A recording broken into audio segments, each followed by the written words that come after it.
అలా మాట్లాడాలని ఉంది, బట్ మాట్లాడితే అందరూ వెళ్ళిపోతారు, ఎందుకంటే అంత కంటెంట్ ఉంది.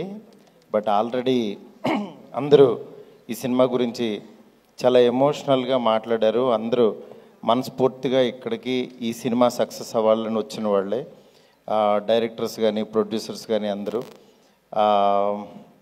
ఈ సినిమాతో యాక్చువల్గా నాకు ఫస్ట్ సుబ్బు ప్రతిరోజు పండుగ అయిపోయిన తర్వాత నాకు తేజు అన్న ఒకసారి ఒక కథ వినాలని చెప్పి నాకు సుబ్బు నా దగ్గరికి పంపించాడు. తేజు పంపిస్తే కథ విన్నాను. కథ విన్నప్పుడే అంటే తను నిజంగా నార్మల్గా ఇలా కనిపిస్తూ ఉంటాడు, కథ చెప్పేటప్పుడు ఒక పూనకం వచ్చినట్టుగా తనలోంచి ఒక క్యారెక్టర్ బయటకు వచ్చేస్తుంది. ఆ క్యారెక్టర్ చూసి భయం వేసింది.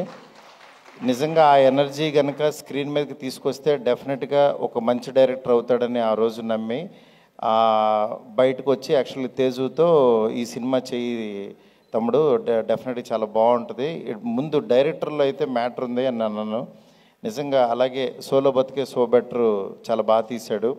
దాని తర్వాత నేనే పిలిచి యాక్చువల్గా అప్పుడు రాజేష్ గారితో యాక్చువల్ ట్రావెల్ అవుతున్నప్పుడు నీతో ఎప్పుడైనా సరే ఒక సినిమా తీద్దాము అని చెప్పి మా ప్రొడక్షన్లో అడ్వాన్స్ ఇచ్చాను. ఇచ్చిన తర్వాత అక్కడి నుంచి యాక్చువల్గా ఒక జర్నీ స్టార్ట్ అయింది మా ఇద్దరికి.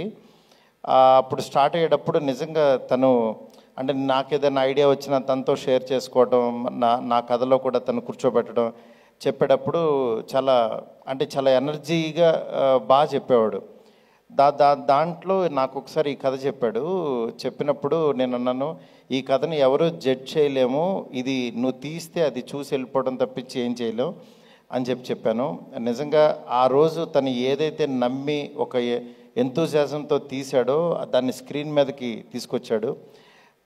తను నిజంగా ఆ కథకి అల్లరి నరేష్ గారు సూట్ అవుతారని తను నిజంగా నమ్మి దాన్ని ఈరోజు ఇక్కడికి తీసుకొచ్చాడు. నాకు చాలా హ్యాపీగా ఉంది. ఎందుకంటే ఒక డైరెక్టర్ నిజంగా తన కథని క్రాఫ్ట్ని నమ్మి తన ఎమోషన్ని స్క్రీన్ మీద తెచ్చుకోవటం అంటే ఇట్స్ నాట్ ఈజీ థింగ్.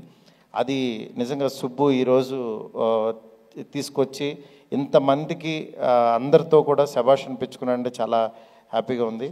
అలాగే అల్లరి నరేష్ గారు ఈ సినిమాని తన్ని నమ్మడం బిగినింగ్ నుంచి, నాకు కూడా ఇండైరెక్ట్గా అల్లరి నరేష్ గారు నా ఫస్ట్ సినిమా నేను ఒక జాబ్ చేసుకునేటప్పుడు ప్రాణం అనే సినిమాని డిస్ట్రిబ్యూషన్ చేశాను.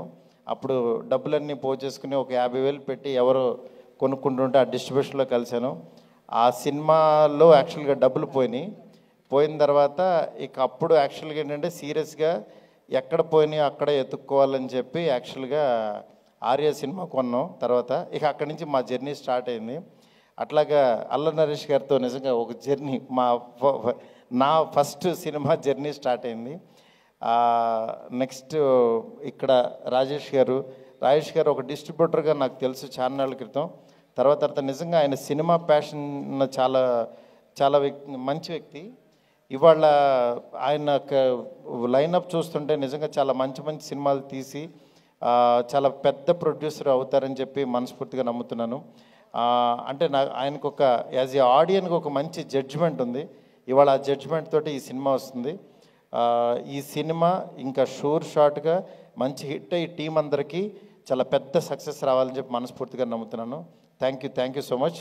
నేను మీలాగే ఈ సినిమాకి యాజ్ ఏ ఆడియన్గా ఎదురు చూస్తున్నాను. సుబ్బు డెఫినెట్గా ఇది మంచి సక్సెస్ అవుతుందని చెప్పి థియేటర్లో అందరూ ఎంజాయ్ చేస్తారని మనస్ఫూర్తి కోరుకుంటున్నాను. Thank you so much.